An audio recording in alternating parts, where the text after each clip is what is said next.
LPC Net, Salvation Net, Bethlehem Bank, Goshen Net, Goshen sang số lại số LPC, anh là cái bể, bưởi riêu.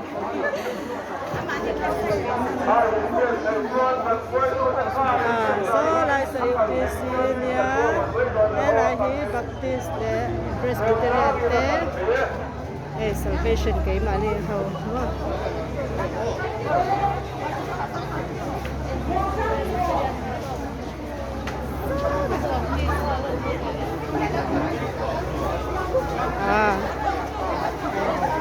Thấy cái đằng kia đó nè. Đinh lục nó. La ya, cái đằng to kho mà đi. La ya. Thầy văn quý em. Quý mẹ không bây giờ thì gán. Cái đằng to kho mà.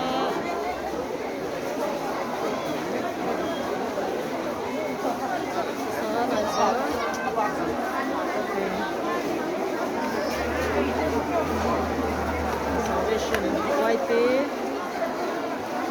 lại sao cần thi đó thì cái gì tạm bên là bà cần thi ngá yêu phi xin cần thi ngá